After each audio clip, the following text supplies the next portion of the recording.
There are a lot of trends right now in Boston real estate, one of them being empty nesters moving into the city. We're going to talk about that right now, joined by Phil MacArthur from Compass. Phil, thanks for stopping by. Thanks, Chris. Thanks for having me on the show. Now, Phil, you've created a webpage specific to this called Burbs to Boston.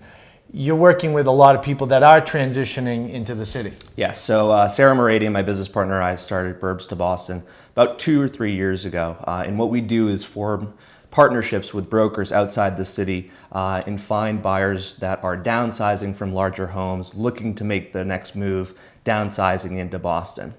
Now, do you find that those buyers typically are making a move that they've been in a house for a long period of time, right? And there's a lot of history, there's a lot of memories. A lot of emotion. Yeah, and that's a process. It certainly is. And I think we do a pretty solid job with that.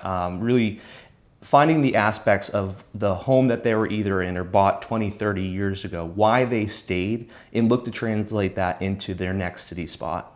And how about the emotional piece of it, but also the transition of somebody that's living in a quintessential New England neighborhood in the Burbs, Yep, that's coming into a city with condo living and all the amenities that you can find in today's condos. It's getting out of control. It is. We're finding a lot of people gravitating over towards the Seaport District, looking for those amenities, looking to be close to the Boston Harbor, and also having all the major highway accesses and the restaurants, the shopping that's coming down the line. And they're looking for new. They've been in an older home for a long time. They're looking for new construction.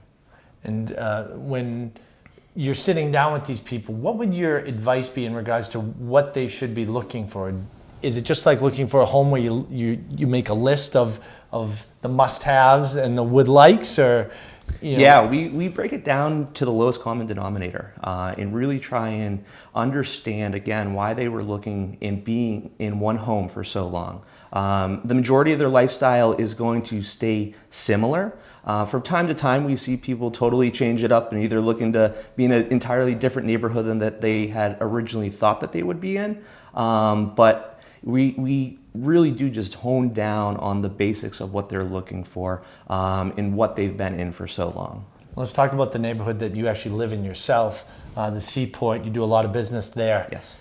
Talk about a neighborhood that was a bunch of parking lots not that long ago and has completely exploded into a major part of the city, has a ton of buzz around it. Yeah, absolutely. So I first moved in about 6 years ago. Everything was parking lots. Barbara Lynch had her 3 restaurants there, and the courthouse was there. A lot of new construction up on Seaport Boulevard, which has been very exciting in Northern Ave. High-rise apartments, condos over on Liberty Wharf, nightclubs, pools, gyms, all the fun stuff that is easy and convenient living that a lot of different demographics are looking for in the city. In regards to price point, I know people are talking about the prices just getting out of control. Can you get into that area, for under $1 million now? You can. There's actually a little subdivision of the Seaport District I like to consider, which is the Fort Point. You can get a nice 2-bedroom, 2 full bath, 1,000 square feet for just under $1 million or so. But the majority of the new construction that we're finding the downsizers to be buying in, your basic entry level is about 1.5 for a 1-bedroom or so.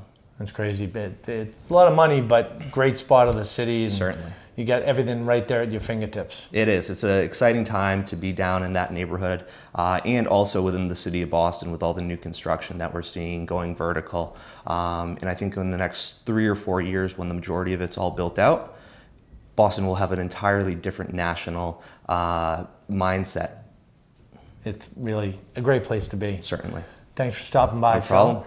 And Thank you. if you're an empty nester looking to move into the city and would like to connect with Phil and his team directly, check out burbstoboston.com. And remember, we have more real estate tips just like this right here on boston.com.